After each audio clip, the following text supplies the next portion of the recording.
Praise the Lord. Sumahin po lahat ang biyaya ng Diyos, ang pag-ibig ng anak at ang pakikisan ng banal na Espiritu. Ating pagpiliin ang Diyos na makapanasihan, ang Diyos ni Abraham, ni Isaac at ni Jacob. Ang Diyos mula noon hanggang ngayon. Ni Alpha and the Omega. Sa mapagpalang hapon sa inyo lahat, no? Tayo po'y lahat na naman sa biyaya ng Panginoon na magkakatipon. Actually, yung iba na Panginoon. Sabi na ko, isayin na agad. Parang siya. Yung panang ko. Manood ko naman siya.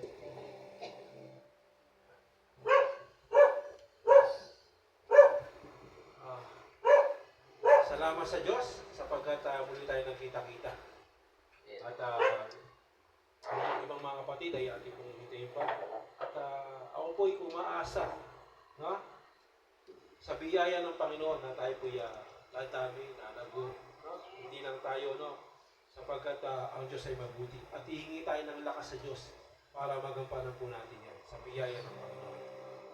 Ngayon po'y tayo sasamba at umaasa na iniwan po natin sa bahay ang ating mga problema, ang bigatin, ano mga isipin. At tayo po'y narito upang magkaroon ng isang pag-iisip sa Panginoon na maglilingkod sa kanyang banal na pangalan. At walang anumang iisip sapagkat ang Diyos ay Diyos na naglalaan. Amen? He is the provider. So, tayo po'y isasamba at dadalangin bago po tayo magpasimula. Tayo po'y manalangin mga kapatid. Ama naming banal na nasa langit, tanggapin po ninyo ang aming papuri at pagsamba sa iyong banal at matayong na pangalan. At dalangin namin na kami iyong samahan hanggang sa huli ng paglilingkod na iyong ipinagkaloob sa amin. At ang iyong paspas nawa, ang iyong siyang laging sumaamin at ang iyong banal na Espiritu ang siyang laging pumatnubay sa amin upang aming maganap ang iyong kalooban ayon sa biyaya ng Panginoon. Kaya hindi naman dalangin namin ang mga kapatid na tatapo pa sa tao ito na pag-ingatan niyo po sila sa kanilang daanan para tingin may kapayapaan at kaligtasan. Kaya din sa aming mga kapatid na aming mga nakilala at nakasama, ang dalangin namin ay sila yung ingatan Panginoon sa kanilang pagsamba, sa kanilang paglilingkod. At sa mga kapatid na may mga karamdaman, ay amin pong isinasamo po sa iyo ang kagalingan, Panginoon. Ang salita ng kagalingan para sa kanila ng mga nangangailangan. Amin pong binabanggit sila Sister Yoli, Alubanan, halinaway yung kabagal siya. Halinawa, Panginoon, ay patuloy ka pong maawa po sa kanya at pagalingin mo nawa, Panginoon, ayon sa iyo. Ngayon din sa mga kapatid na hindi po namin naaabot at nalalaman ng kanilang mga kalagayan sa mga oras na ito, kung mayroon mga karamdaman, mayroon mga iniinda, ay amin pong isinasamo sa iyong banal na harapan na iyo po silang dalawin ng iyong habang at kagalingan. Salamat po, Ama, sa iyo po ang kapurihan at karangalan ngayon. Kailangan, tanggapin po ninyo ang aming pagsamo at aming dalangin sa iyo sa tanging pangalan ni Kristo Jesus na aming Panginoon at tagapagligtas. Amen. Bago po yan mga kapatid, tayo po'y bumasa ng talata. Ayon po dito sa mga awit, ay ganito po ang nakasulat. Sa mga awit, sabi po dito, aking iniibig ang Panginoon sapagkat kanyang dininig ang aking tinig at ang aking hiling. Sapagkat kanyang ikinilig ang kanyang pakinig sa akin, kaya't ako'y tatawag sa kanya habang ako'y nabubuhay. Amen? Purihin ang Panginoon. Habang nabubuhay, amen? Tayo po'y dinigin ng Panginoon. Kaya naman, habang nabubuhay, ating pong paglikuran ng Diyos ng buong isip, ng buong lakas, at ng buong kaluluwa. At ano po ang ating kapatid, Barn Jude?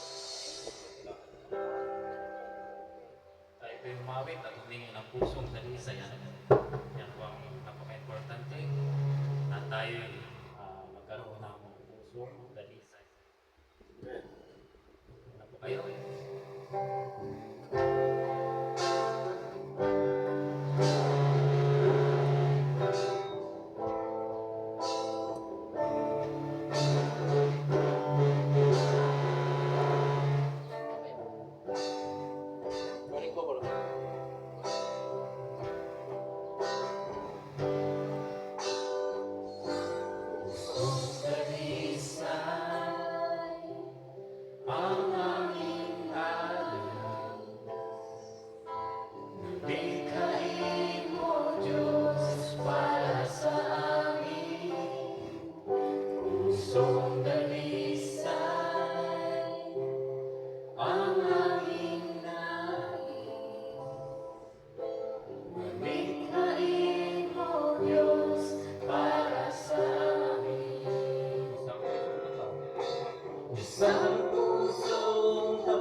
Salamat sa Panginoon.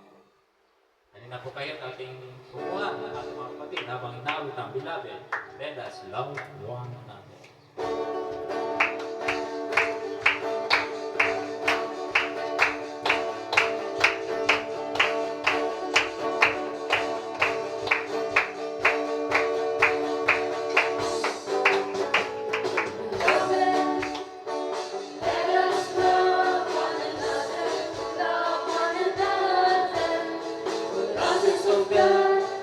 Everyone will love it in full of pride and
Let us love one another.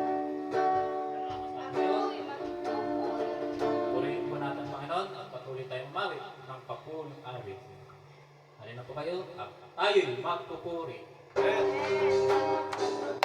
Puri sa Panginoon, ako'y magpupuri sa Panginoon, ako'y magpupuri sa Panginoon, purihin natin ang Panginoon.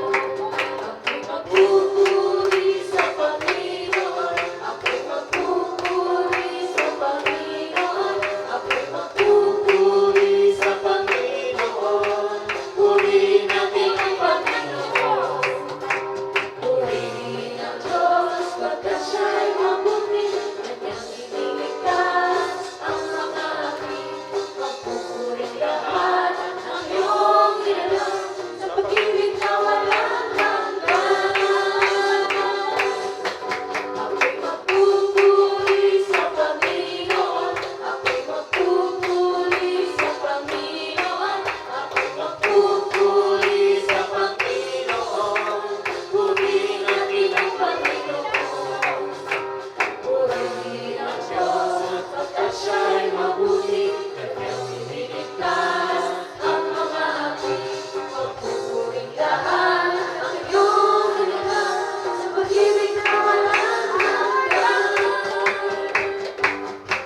Ako'y magpupuri sa Panginoon, ako'y magpupuri sa Panginoon, ako'y magpupuri sa Panginoon. Purihin natin ang Panginoon. Purihin natin ang Panginoon. Purihin natin ang Panginoon. Sino magsasabing dakila ka, aming Ama? Sino pang aawit sa Kanya, kundi tayo Kanyang nilihan? Sino magsasabing dakila ka, aming Ama? Sino pang aawit sa Kanya, kundi tayo Kanyang nilihan? Kahanga-hanga ang Kanyang mga gawa. Purihin ang Diyos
taos-pusong pasasalamat.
pangalan ng Diyos.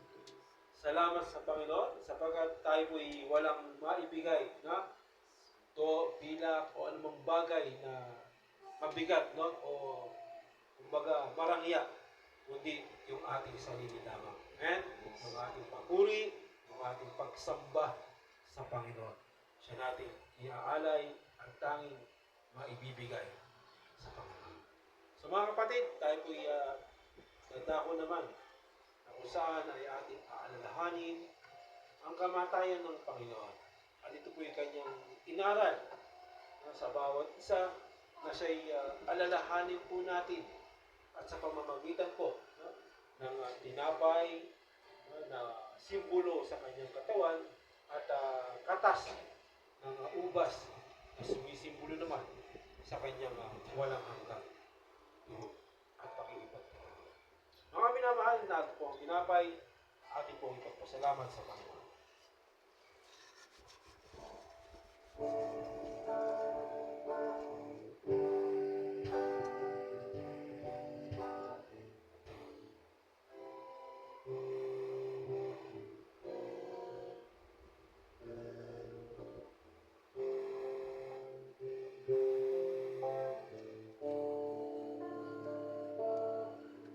Ito natin. Bread.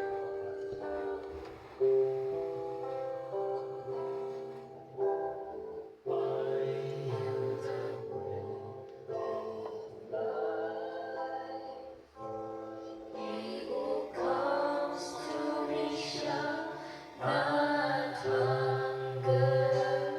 He who believes in me shall not thirst.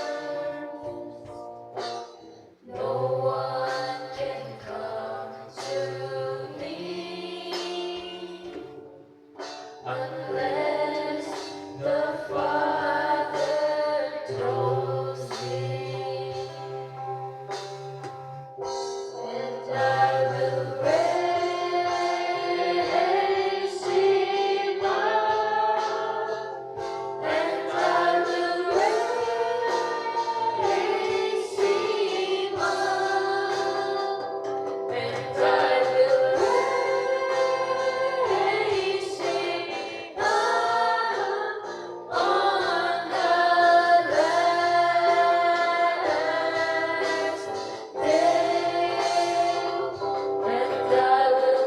on the last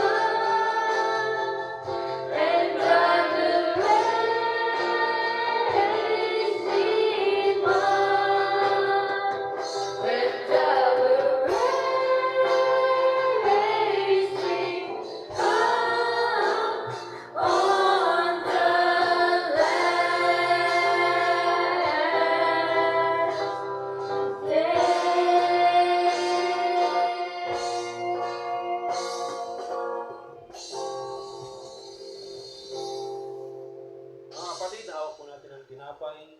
Itaas po natin sa Panginoon. Narito ang tinapay, simbolo sa katawan ni Kristo na nabayubay sa krus sa ikapagliligtas ng ating mga kasalanan. Mga kapatid, ating pong ibahayag ang kamatayan ng ating Panginoon sa Kristo, ating pong kanin ng tinapay bilang pag-alaala sa Kanya.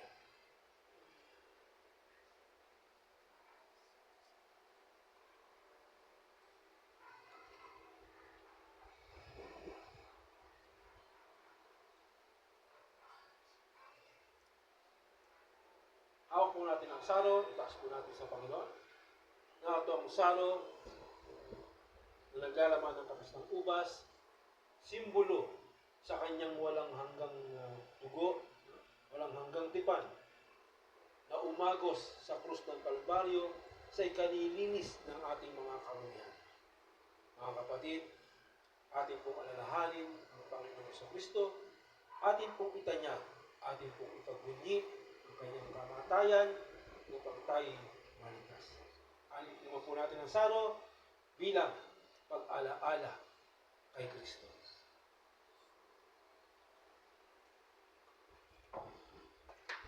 Salamat sa Panginoon sapagkat si Kristo ay namatay na dahil po sa lahat ng mga tao, ng mga mananampalataya.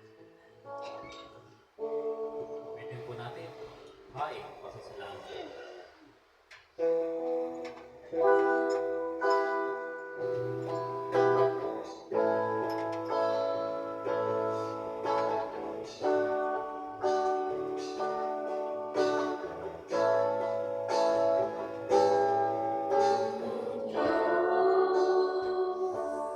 Aming Panginoon, lupa at langit ay pag-aari mo, biyaya at pagpapala mo, sagana at sapat sa buhay namin ito.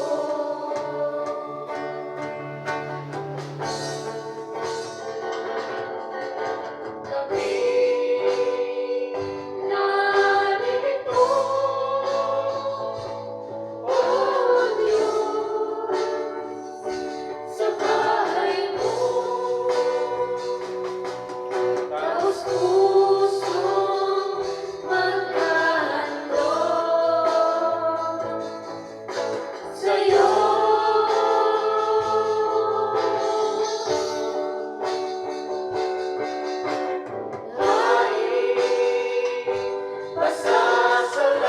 Pasasalamat ang sa iyo ibibigay. Nawa'y tanggapin naman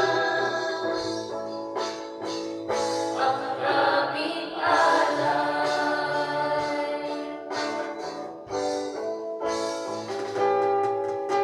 Sino kami, Panginoon, upang maghandog ng pusa itong alay sa iyo? Di ba sa iyo lahat nagmumula? Itong kasaganaan, salamat, O aming Ama.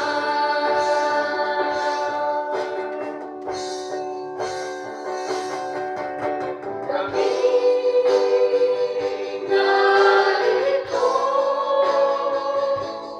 O Diyos, sa bahay mo,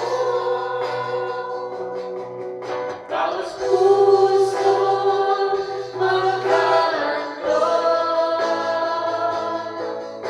sa'yo.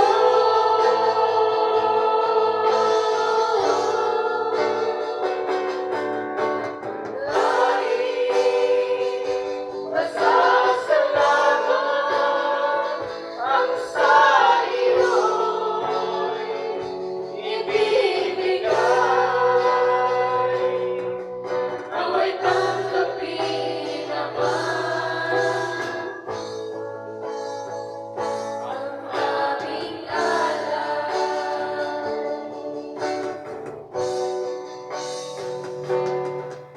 Nawa'y tanggapin naman ang aming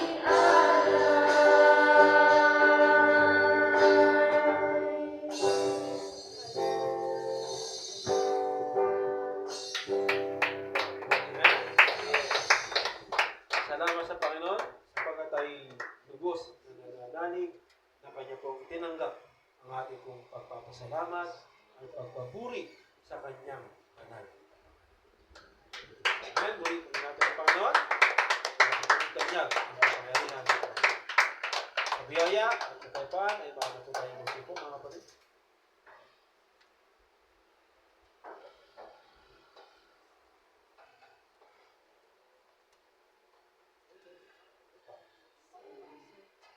Arjun, gagamitin ko doon.